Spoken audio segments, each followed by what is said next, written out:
Саламатсыздарбы, урматтуу мекендештер.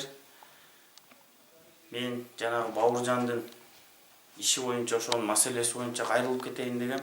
Мен кайрылып кетерим. Жалпы мекендештерге бул жерде туура эмес түшүнүп баратасыздар. Бир жактын гана видеосун көрүп. Бул жерде Бауыржан менен менин инимдин ортобуздагы эле кичине эле маселе бул чоң эле бир эмеге айланып калды, талкууга, элдин арасындагы талкууга.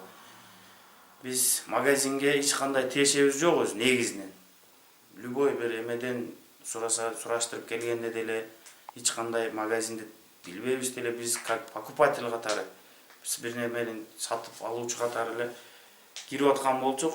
Кирип, ал жерде кичине бир өз ара ошо 3 адамдын ортосунда эле сөгүшүп кеткен маселе, кичинекей эле маселе бир чоң эле бир көйгөйгө айланып калды деп ойлойм азыркы учурда. Бирок анткени биз бир нерсени айта кетейин сиздерге. Бауыржан менен эч кандай бир улутчулук маселесин башкасын көтөрөбүз деген ойдо башка да бир келип өзүбүзчө бир буга мындай өзүбүздүн элдин арасында жөнөкөй тил менен айтканда сайылып башка кылган жерибиз жок. Кирип кетип атып эле кокусунан илешип калганбыз да ал жерге.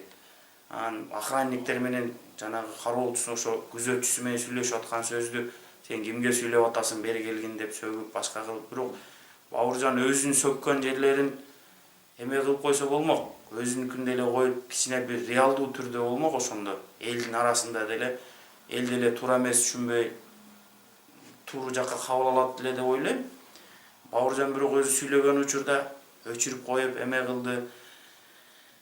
Улутчулук маселелерин көтөрүп, роудун коридорунда турганыбызда деле эч сотрудниктер ичкери кирген учурда сен Кыргызстанда жашап атканыңа сүйүнгүн деген сөздөрү болгон. Бирок бул жерде аны каралап кетиш эмес максат. Биз каралап кетиш болгондо үстүнөн биз деле арыз жазып коймокпуз. Бирок арызданган деле эмеспиз. Лично мен өзүм укам бул жерде мынакей элдин алдында деле бул нерсеге эч кандай эмебиз жок. Бауыржан үстүнөн жазып койгон башка кылган жерибиз. Ошого мен айтып кетерим, силер туура эмес түшүнүп калыптырсыңар.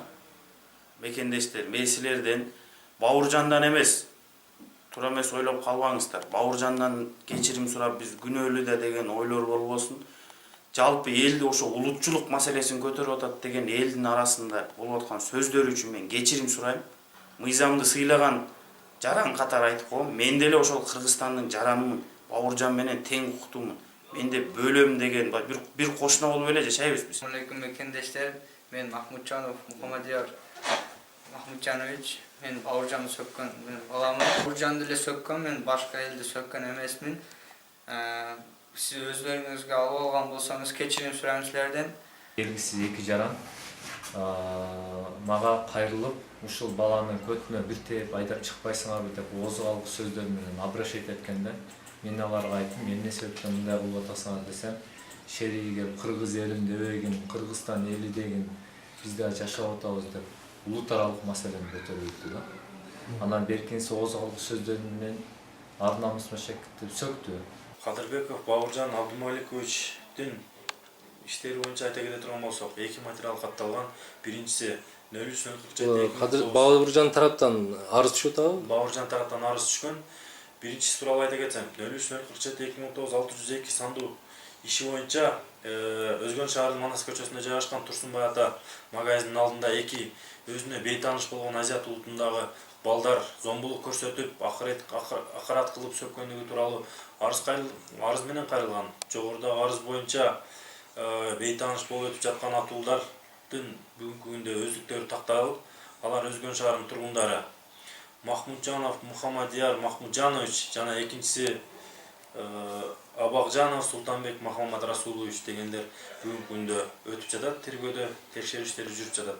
Ал эми экинчи арыз боюнча айта кете турган болсом, 2019 жылдын 7 майында Өзгөн райондук ишки иштер бөлүмүнүн имаратынын алдында урушкандыгы боюнча бул дагы ошол айтып кеткен Кадырбеков Бауыржан Абдумаликовичтин арызы боюнча катталып, Өзгөн райондук иштер бөлүмүнүн кылмыштардын жана жоруктардын бириктүү реестрине 03-047-2019 000-610 саны менен катталып, бүгүнкү күндө жогорудагы айтылып өтүлгөн эки материалдар боюнча текшерүү иштери жүргүзүлүүдө.